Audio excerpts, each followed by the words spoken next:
네, 안녕하세요. 비대면 시대에 바울의 보내는 편지 읽기 두 번째 날입니다. 오늘 우리가 읽게 되는 부분은 데살로니가 전서 4장 5장 말씀입니다. 4장 1절부터 읽어가겠습니다. 그러므로 형제들아, 우리가 끝으로 주 예수 안에서 너희에게 구하고 권면하노니 너희가 마땅히 어떻게 행하며 하나님을 기쁘시게 할 수 있는지를 우리에게 배웠으니 곧 너희가 행하는 바라 더욱 많이 힘쓰라. 바울은 3장까지 데살로니가 교인들을 칭찬하고 격려합니다. 그리고 4장 이후에 이제 교인들에게 어떻게 사는 것이 믿음 안에서 건강하게 바르게 걸어가는지를 권면하고 있습니다. 오늘 우리에게 이 말씀을 통해서 권면하고 계신 하나님의 음성을 듣게 되시길 바랍니다. 4장 2절입니다. 우리가 주 예수로 말미암아 너희에게 무슨 명령으로 준 것을 너희가 아느니라. 하나님의 뜻은 이것이니 너희의 거룩함이라. 곧 음란을 버리고 각각 거룩함과 존귀함으로 자기 안에 대할 줄을 알고 하나님을 모르는 이방인과 같이 세욕을 따르지 말고 이 일에 분수를 넘어서 형제를 해하지 말라. 이는 우리가 너희에게 미리 말하고 증언한 것과 같이 이 모든 일에 주께서 신원하여 주심이라. 하나님이 우리를 부르심은 부정하게 하심이 아니요 거룩하게 하심이니 그러므로 저버리는 자는 사람을 저버림이 아니요 너희에게 그의 성령을 주신 하나님을 저버림이니라. 권면의 지금 굉장히 중요한 부분은 거룩함을 지키라는 것입니다. 이 거룩함은 음란함과 반대되는 개념입니다. 당시에 마게도냐 지역, 당시에 우상숭배가 많았던 그 지역이 우상숭배는 곧 음란과 연결되어 있었는데요. 문화적으로 음란함이 너무나 익숙해 있던 시대입니다. 로마 문화, 헬라 문화, 이 음란함이 가득한 시대였습니다. 그러니까 오늘 우리의 관점에서 볼 때는 저렇게 음란할 수 있나라고 하는 것이 그냥 일상 속에 묻어 있던 시대입니다. 그런 때에 하나님의 뜻이 바로 그 너희들의 일상 속에 묻어 있는 그 음란함에서 벗어나는 것이다. 거룩함을 지키라고 하는 이 말씀이 그들에게 얼마나 부담되는 말씀인지 모릅니다. 뭐 나만 하나? 나만 그러나? 모두 다 그런데 여기서 벗어날 사람들 몇 명 있나? 교회 다니는 사람들 다 그렇게 사는데 라고 생각하는 그런 문화예요. 오늘 우리로 치면 우리에게는 돈과 관련돼 있는 생각 또는 자녀 교육과 관련돼 있는 생각과 비슷하지 않을까 싶습니다. 교회 다니는 사람들 목사, 장로, 권사 다 그렇게 돈에 대해서 자녀 교육에 대해서 다 세속적으로 그렇게 사는데 나만 굳이 이렇게 특별하게 구별하여 살아야 되나? 라고 생각을 하게 되는 경우들이 많죠. 오늘 이 시대는 바로 이 물질이나 교육이나 이런 개념이 문화적으로 세속적인 생각들이 교회 안에 많이 들어와 있는 것처럼 당시에는 이 음란함이 문화적으로 세속적인 개념이 교회 안에 많이 들어와 있었습니다. 그 음란함을 자르고 거룩함으로 돌아서라는 것입니다. 이 음란함으로 가는 것은 사람 앞에 죄를 짓고 사람 앞에 넘어지는 것이 아니라 하나님을 저버리는 것 같다. 그런 말씀입니다. 9절 형제 사랑에 관하여는 너희에게 쓸 것이 없음은 너희들 자신이 하나님의 가르치심을 받아 서로 사랑함이라. 형제 사랑을 권면하고 있습니다. 그런데 너희에게 쓸 게 없대요. 왜냐하면 너희가 그 말씀을 받아서 너무 서로 사랑하고 있기 때문에 그걸 잘 알기 때문에 쓸 게 없다는 겁니다. 10절 너희가 온 마게도냐 모든 형제에 대하여 과연 이것을 행하도다. 형제들아 권하노니 더욱 그렇게 행하고 또 너희에게 명한 것 같이 조용히 자기 일을 하고 너희 손으로 일하기를 힘쓰라. 이는 외인에 대하여 단정히 행하고 또한 아무 궁핍함이 없게 하려 함이라. 또 한 가지 권면하고 있는 것이 이것입니다. 너희들은 너희가 지금 맡은 일들, 그 일을 조용히 행하라는 겁니다. 조용히 자기 일을 하고 다른 이들에게 너무 여기서 조용히 하라는 건 뭐냐면 침묵하라는 뜻을 담고 있습니다. 우리가 무슨 일을 할 때 다른 이들에게 간섭하지 말라는 겁니다. 다른 이들에게 이래라 저래라 말하지 말고 할 말이 있어도 일을 하다 보면 사람들과 함께 일을 하다 보면 할 말이 있어도 좀 참으라는 겁니다. 좀 침묵하고 네 일이나 열심히 하라 이 얘기입니다. 지금 이건 위에 형제들 사랑하는 것과는 좀 다른 얘기입니다. 이 뒤에 나오는 이 관계는 앞에는 교회 안에 있는 신앙인들과의 관계를 서로 사랑하라는 것이고 뒤에 나오는 이 내용은 외인들, 교회 다니지 않는 사람들, 신앙 밖에 있는 사람들 사이에서 일을 해나갈 때 어떻게 해야 되냐면 너무 똑똑한 척 하지 말라는 거예요. 상대방이 틀렸고 잘못됐을 때 너무 지적하지 말라는 거예요. 조용히 자기 일을 하고 그랬습니다. 내 일이나 열심히 하고 있으라는 겁니다. 남들에게 지적하고 이건 잘못됐고 저건 어떻고 이런 얘기 그렇게 많이 하는 것 아니다라는 것이죠. 그렇게 많이 하다 보면 사람들이 어떻게 생각하냐면 예수쟁이들은 입만 살았다 이런 얘기를 합니다. 오늘 교인들이 이런 얘기 많이 듣죠. 오늘 한국 교회가 세상 가운데서 욕먹는 것이 바로 이런 태도입니다. 이런 거 하지 말라는 겁니다.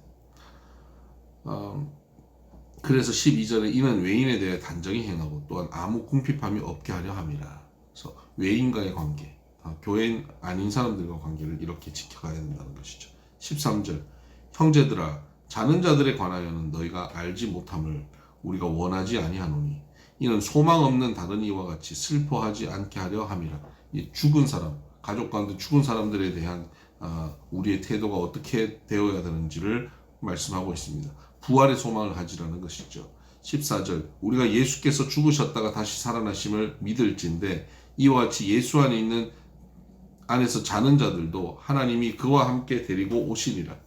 우리가 주의 말씀으로 너희에게 이것을 말하노니 주께서 강림하실 때까지 우리 살아남아 있는 자도 자는 자보다 결코 앞서지 못하리라.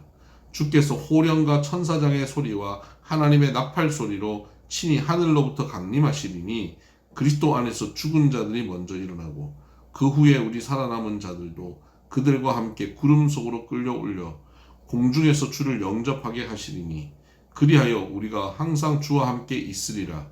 이 재림의 때를 지금 묘사하고 있는 것입니다. 그러므로 이러한 말로 서로 위로하라. 그래서 부활의 소망에 대해서 말하면서 죽음을 경험한 가정들을 위로하라는 것입니다. 사랑하는 자들이 육신의 죽음을 경험했을 때, 겪게 되었을 때 믿음 안에서 혹시 실족하고 마음이 아픈 사람들을 천국 소망을 가지고 자는 자들이다. 주님 오실 때 깨어날 것이다. 라고 이 천국 소망, 부활의 소망을 주고 위로하라는 것입니다. 5장 형제들아 때와 시기에 관하여는 너에게 쓸 것이 없음은 바로 주님의 재림의 때를 얘기하는 겁니다. 때와 시기에 대해서는 쓸 것이 없다. 주의 날이 밤에 도둑같이 이를 줄을 너희 자신이 자세히 알기 때문이라. 주님의 날은 도둑같이 임한다는 거예요. 때와 시기는 알지 못한다라는 말씀을 하는 것이죠. 3절 그들이 평안하다 안전하다 할 그때에 임신한 여자에게 해산의 고통이 이름과 같이 멸망이 갑자기 그들에게 이르리니 결코 피하지 못하리라. 도둑같이 재림이 임하여서 그들에게 멸망이 임하는데 피할 수 없을 것이다라는 겁니다. 4절 형제들아 너희는 어둠에 있지 아니하며 앞에 있는 사람들 도둑같이 재림이 임하여 멸망을 피할 수 없는 사람들과는 다르게 너희들 형제들 믿음의 사람들 너희는 어둠에 있지 않는다. 4절 하반절 그날이 도둑같이 너에게 임하지 못하리니. 자 보세요. 앞부분은 예수 믿지 않는 사람들에게는 도둑같이 임하고요. 예수 믿는 형제들에게는 도둑같이 너희에게 임하지 못하리니 라고 말씀하고 있습니다. 주님의 재림은 우리에게 도둑같이 임하지 않습니다. 낮에 속하여서 우리는 그 주님의 재림을 우리가 알게 됩니다. 5절 너희는 다 빛의 아들이요 낮의 아들이라. 우리가 밤이나 어둠에 속하지 아니하나니 그러므로 우리는 다른 이들과 같이 자지 말고 오직 깨어 정신을 차릴지니라. 그러니까 우리는 밤에 속해 있지 않아요. 밤의 문화, 세속의 문화에 빠져 있지 않습니다. 우리는 이 세속의 문화가 우리를 지배하고 있을지라도 돈의 문화, 성적 타락의 문화, 교육의 악한 문화들이 이런 것이 우리를 짓누르고 있을지라도 그 안에서 우리는 깨어 있어야 된다는 것이죠. 세상 사람들은 다 그 방식으로 살지라도 다 그렇게 사네, 세상에서 그렇게 살아야 성공하네 라는 생각이 우리를 지배할지라도 우리는 거기서 깨어 있으라는 겁니다. 이거는 밤이다. 잠깐 지나면 곧 낮이 온다. 이 밤 문화에 내가 취하지 말아야 된다. 깨어 있어야 된다. 이 땅의 법칙, 이 땅에 추구하고 있는 가치관에서 벗어나서 하늘의 뜻을 따라 사는 것입니다. 그것이 바로 깨어있는 자입니다. 그렇게 깨어있는 자에게 주님의 재림은 우리가 도둑같이 경험하지 않게 되는 것입니다. 주님 오실 때를 주님 오실 때가 되면 우리가 분명히 알고 예비하고 준비되는 것입니다.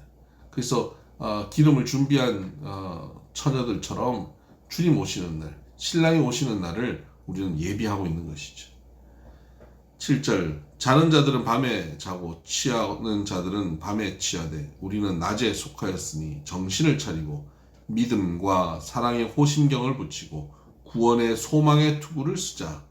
하나님은 우리를 세우심은 노하심에 이르게 하심이 아니요 오직 우리 주 예수 그리스도로 말미암아 구원을 받게 하려 하심이라. 하나님께서 우리를 세워주신 것은 노하심이 아니라 구원하심을 위한 겁니다. 앞돈에 믿음 없는 자들에게 재림은 노하심, 멸망을 뜻하지만 오늘 우리에게 재림은 구원하심입니다. 그래서 세상의 종말에 대해서 사람들이 두려워합니다. 왜 두려워합니까? 그 종말이 멸망이기 때문입니다. 그런데 우리 세상의 종말을 믿음의 사람들은 기대합니다. 왜 그렇죠? 구원이기 때문입니다. 자, 이것은 세상의 종말만을 의미하지 않습니다. 우리 개인의 종말도 마찬가지입니다. 개인의 종말, 개인의 죽음이 사람들은 두렵습니다. 그 죽음이 심판이고 멸망이기 때문입니다. 그러나 믿음의 사람은 개인의 종말이 두렵지 않습니다. 죽음이 두렵지 않아요. 왜? 그 죽음이 구원의 완성이기 때문에 그렇습니다. 세상의 종말이나 개인의 종말이나 바로 믿음 안에 있으면 두려운 것이 아닙니다. 오히려 기대되는 것입니다. 10절 예수께서 우리를 위하여 죽으사 우리로 하여금 깨어있든지 자든지 자기와 함께 살게 하려 하셨느니라. 그러므로 피차 권면하고 서로 덕을 세우기를 너희가 하는 것 같이 하라. 12절 형제들아 우리가 너희에게 구하노니 너희 가운데서 수고하고 주 안에서 너희를 다스리며 구원하는 자들을 너희가 알고 그들의 역사로 말미암아 사랑 안에서 가장 귀히 여기며 너희끼리 화목하라. 바로 이 신앙 공동체 안에서 너희 가운데 수고하고 주 안에 너희를 다스리며 구원하는 자들, 주의 종들이죠. 목회자들 얘기하는 겁니다. 이 신앙 공동체 안에서 목회자들을 너희가 사랑 안에 가장 귀히 여기고 서로 화목하라는 거예요. 목회자들 중심으로 주의 종들 말씀을 사역자들 중심으로 잘 이 공동체를 화목하게 이루어가라는 것이죠. 14절 또 형제들아 너희를 권면하노니 게으른 자들을 권계하며 마음이 약한 자들을 격려하고 힘이 없는 자들을 붙들어주며 모든 사람에게 오래 참으라. 신앙 공동체 안에서 서로 어떻게 해야 됩니까? 게으른 자들은 훈계해 주라는 겁니다. 또 마음이 약한 자들, 소심한 사람들은 격려해 주라는 거예요. 잘한다. 힘이 없는 자들은 쉽게 넘어진 자들은 옆에서 붙들어 주라는 겁니다. 그래서 모든 사람들에 대해서 우리는 함께 참아주는 것입니다. 이것이 바로 세상의 밤의 문화에 속한 것이 아니라 낮의 문화에 속한 것, 그 공동체를 어떻게 지켜갈 것인가 하는 것입니다. 공동체를 잘 세워가야 된다. 그것이 주님의 날을 구원을 기다리며 주님의 날을 소망하는 사람들의 모습이다 하는 것이죠. 15절 삼가 누가 누구에게든지 악으로 악을 갚지 말게 하고 서로 대하든지 모든 사람을 대하든지 항상 선을 따르라. 이 믿음의 형제 자매들 가운데서 어떻게 해야 되냐면 악을 악으로 갚지 말라는 겁니다. 모든 사람들 대할 때 항상 선을 따르라는 겁니다. 여러분 나에게 누군가 악을 했다고 해서 내가 꼭 그대로 갚는 것 그거 하지 말아야 합니다. 누가 나에게 한마디 했다고 나도 꼭 한마디 해줘야 되겠다. 이거 하지 않는 것이죠. 이것이 낮에 속한 사람의 모습입니다. 그래서 16절 항상 기뻐하라. 쉬지 말고 기도하라. 범사에 감사하라. 이것이 그리스도 예수 안에서 너희를 향하신 하나님의 뜻이니라. 밤의 세속문화, 세상의 가치관을 따르는 것과 다르게 하나님의 가치관을 따르는 문화가 뭡니까? 공동체를 함께 세워가고 악을 악으로 갚지 않고 항상 기뻐하고 쉬지 말고 기도하고 범사에 감사하는 것, 이것이 낮의 문화, 하나님께서 우리에게 요구하시는 기대하시는 하나님의 뜻입니다. 이러한 뜻을 이루기 위해서 우리는 어떻게 해야 됩니까? 19절 성령을 소멸하지 말고, 이것이 내 의지대로 되는 게 아닙니다. 성령께서 내 안에 오셔야만 서로 사랑하고 공동체를 지켜내고 선을 행하고 기뻐하고 감사하고 기도할 수 있는 겁니다. 성령을 소멸하지 않아요. 성령을 우리의 삶 가운데 주인으로 인정하고 그분이 우리를 다스리는 것을 인정하라는 것입니다. 20절 예언을 멸시치 말고, 여기서 예언은 하나님 말씀입니다.